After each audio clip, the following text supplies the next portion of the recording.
I'm Lucas Architects in Edinburgh, and I'm the former president of the Royal Incorporation of Architects in Scotland. So, you may have heard me say this before, but I really, really believe that architecture is changing. I absolutely believe that the construction industry is changing, and all of you in this room are part of that. But actually, we find ourselves talking about this at a much larger scale, and Chris did a brilliant job of that this morning, and we need to know the global impact of what we're doing. It is so important. But I think as a result of that, we often forget about the individual's role, us as professionals, but also us as homeowners, as people who live in properties and who work in properties. So it's made even more apparent today because of the cost of living crisis and because of the energy crisis. We're all feeling that in our individual capacities, our professional capacities, and that wider picture. So how do we scale that conversation?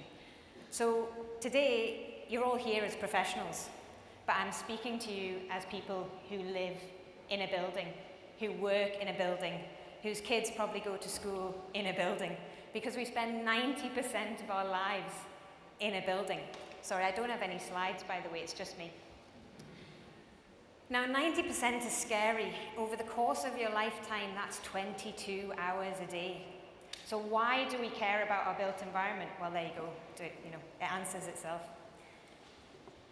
So I could say who lives in a home, who has a roof over their head. I'd like to think that in this room, we're probably all in a privileged situation, which actually spells out the inequity that we have in the built environment as well, unfortunately. So it's always something to be mindful of. But when I'm speaking today, try and take your professional hat off and be someone who owns a home or is a tenant in a home or works in an office, and think with that side as well as your professional side.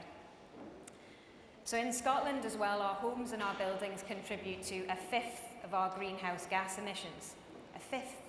It's huge. And we talk about retrofit a lot. There is a lot of, it's come up 2 or 3 times today already. What are we doing about retrofit? How do we tackle our homes?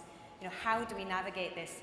Even Stephen mentioned in his opening speech, where do best fit in terms of helping households navigate retrofit, what to do with their homes. It's a really, really big topic. And there are systems in place now.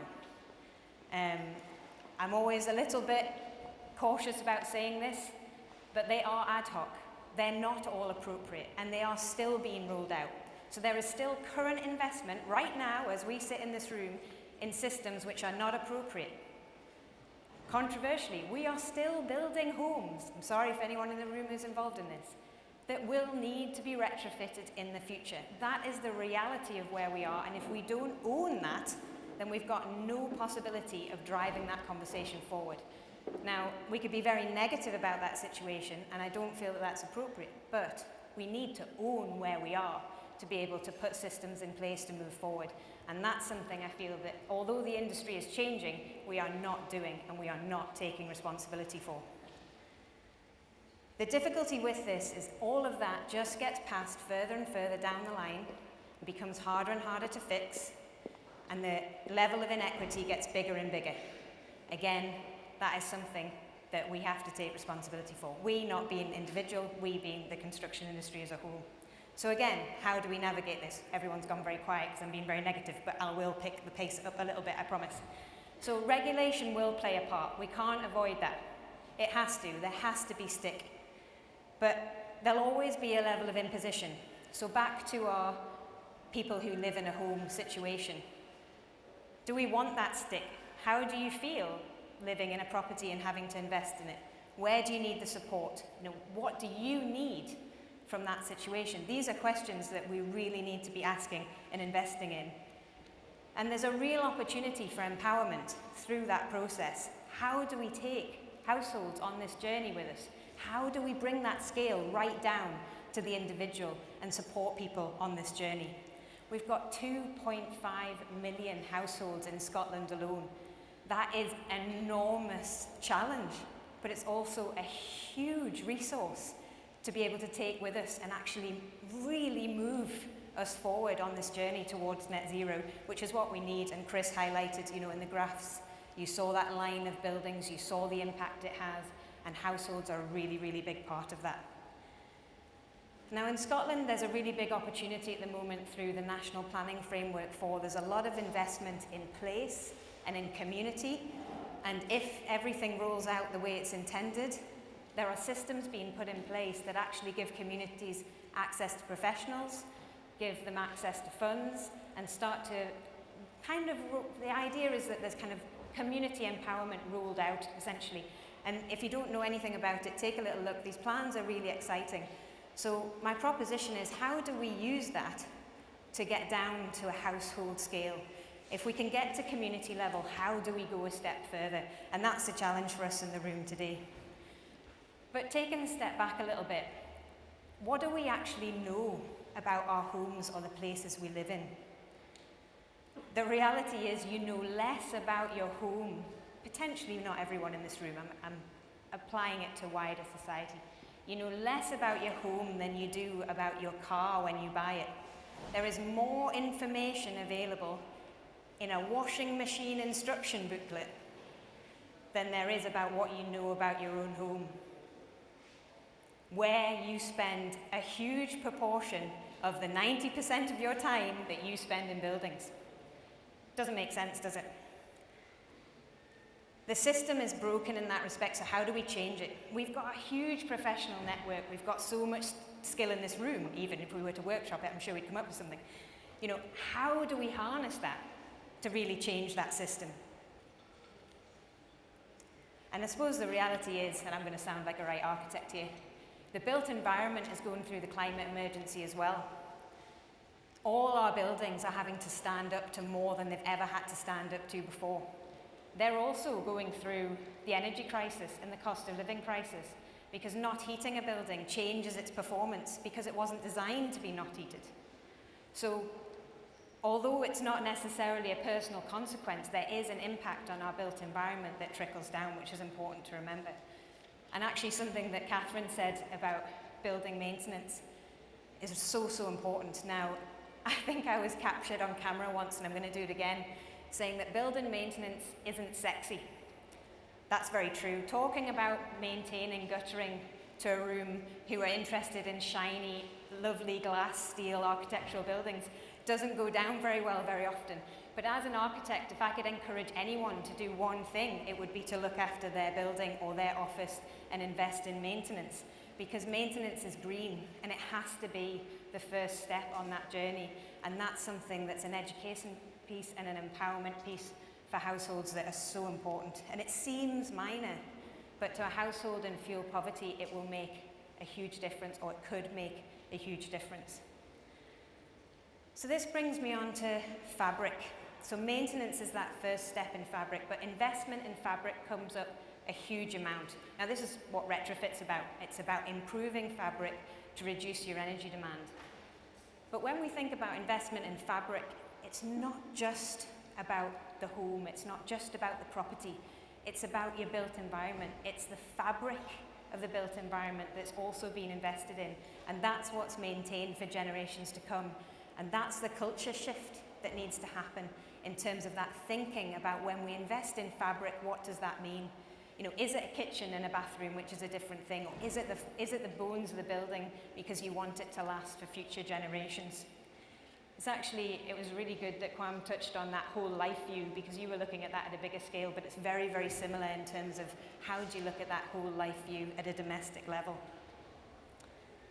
So with regards to retrofit, there are a lot of discussions on how this can roll out. And it's often looked at in terms of typologies, house types, building types, brick, stone, slate, thatch. You know, everything's categorized so that we can try and break it down into actually, you know, how do we tackle this? How do we tackle 2.5 million households? You know, we have to have a methodology. But I think the reality is that the way everyone uses a building changes the way a building performs. And we have to understand that. So there's an education piece, but it's also understanding that it might just be that every household is different. Every building is different. Every building has different maintenance needs. How do we get this right? How do we spend the money most effectively? Now that problem kind of makes your brain explode. You know, how on earth could we tackle that? We need to break it down. We need a system. But I remember talking to a colleague who said to me once that they don't get domestic clients, they don't work at that scale, they don't work on an individual home basis. You know, it's not economically viable. There was a big debate, put it that way. And I really challenge that. And I want to turn it on its head and say to all the professionals here today, we need to think about how we become more accessible and work with places like BEST in terms of actually improving our accessibility to everyone. And that's the challenge for the industry. How do we change that system? And it's really important. How do we change our industry to support households, to support that sector of the industry which is responsible for 1/5 of greenhouse gas emissions, which is absolutely critical on our path to net zero. So I would encourage absolutely everyone here to be an influencer and use the kind of transformation and innovation that we're talking about today and that's happening across the industry to transform our systems that we have in place in order to empower and support households going forward. Now, I always say we should never do things the way we've done things before. That's not always the case, as Catherine highlighted, but I think the thing is here is that we are tackling something on a scale that is just beyond comprehension. And there's a factor that can change in each household. There's a factor that can alter what's required. And if we can create hubs that can support communities with empowerment and help projects come to life, how can we not flip our system on its head and make ourselves as professionals accessible to everyone to help support them on that journey to be able to transform their own homes or their own properties or properties for tenants to live in, and actually really iron out that equity in terms of what's involved. Because we always talk about government investment in this, and that's really important. There will need to be support, but there will be a lot of household investment that is no doubt required and that people will want to put in. How do we make that money work as hard as possible? How do we make ourselves accessible to make sure that money works as hard as possible? So I was given the title today, Be an Influencer. That's not about me, it's about everyone in this room, and it's about everyone in this room as a professional and someone who lives, I think, probably, I don't want to assume maybe, in a building. But thank you for your time today. That was slightly over a minute.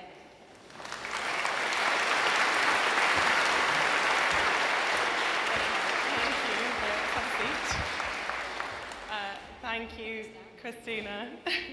Actually, I think we can both put notes down, because if anybody has heard anything that I talk about in the podcast, it's this. This is the stuff. This is the stuff, the golden stuff, the stuff about like how we get out beyond our silos, where we all know in this room what those issues are, but I just love hearing you talk about how we actually flip it and make ourselves as accessible as possible to as many people. How do we? How do we? I think we've not nearly got enough time to go into this. This conversation is really the one that I would love to have everybody having all of the time. And again, there'll be an extended invitation to you to come and talk about it on the podcast a little bit longer. A shameless plug-in for this podcast. But I mean, you're an architect as well. You've been involved in that way. What are your experiences? What do you feel is the way that we can reach out? The tricky thing with the how is that I think we all could come up with ideas, but it needs to be endorsed and supported. So it needs to be a much wider discussion. And I think the how, the planning system changes are really interesting because they provide a framework that shows how things can be broken down, and there's a path, there's a route map. So how, as a professional, you can be accessible to a point where you could be doing a whole building assessment and a route map for a household. I'd love to think there could be some form of hub for professionals that anyone could access support from. But then, you ask, how's that funded? How is it supported? And I'm sure those questions could be answered, but that kind of system is what's supporting the National Planning Framework movement in the community sector. So it's really interesting that there's potentially a little bit of a blueprint there that isn't too different for what might be required at the homeowner and household level. And I think in the in the press release that went out for Best, I did say that we need kind of energy equivalent MOTs for homes, and the reason I said that is because there shouldn't just be one level of input and then we disappear. You know, buildings need maintenance. They need to be. They're living, breathing entities. Yes, they are. So it shouldn't be just a one-stop relationship. It should, you know, that advice, that support should continue. It should be about the life of the building with a maintenance plan, and that the occupant really feels supported in that. And I think that's important, especially for cost of living, for planning expenditure, whether you own the property or whether you're renting it. You know, it doesn't matter. It's about actually understanding the longer term plan for that building, essentially. It's a culture shift as well, though, isn't it? It's a value shift. We talk a lot about, you know, we've all heard it this morning, the discussion around co-benefit shift and how we think about things, how we value things versus it all being about a bottom line, whether that is about a financial bottom line or whether that's about carbon and the climate. We do have to, I think, see our homes in a slightly different light. We had a really interesting conversation earlier on this morning where we were talking about, we do see property and homes as, you know, wealth accumulation ultimately in this country generally, and I know we're talking about a very specific group of homeowners if you are in that position to be that, but we need to understand, like you say, the buildings as a system. It is a living, breathing system. All of the component parts, including how it's lived in, you know, all of those things affect how that building operates, and we need to almost like fall back in love with our home as a place to thrive and not just as something to generate wealth for us. And I think changing some of the mechanisms around how we manage them really, really matters as well, because if instead of, you know, whatever the failed mechanisms that we've had through the Green Deal, Green Homes Grant, all really appalling, if we had a mandated whole house survey assessment, retrofit and whole building plan for every household, not just a homeowner, I think we would see a fundamental shift. And I think the interesting thing is we were talking about there was a £400 rebate that was useful to some households, but could that not have been an investment in all of the homes to fundamentally create a data set that we could actually start to change even our procurement structures? So there's a lot, I think, to be had in that, and I think we have to keep talking about this. You know, I think we need to like keep addressing, like, are we reaching out enough instead of being over here coming up with this sort of, you know, technical and maybe to a lesser degree the process solutions, but how are we actually really going to turn that? And it's also, I think I couldn't agree more with what you've just said, and I think building on that, we don't ask occupants what they want enough, you know. And I think, again, if you look at, you know, I keep referencing the planning process.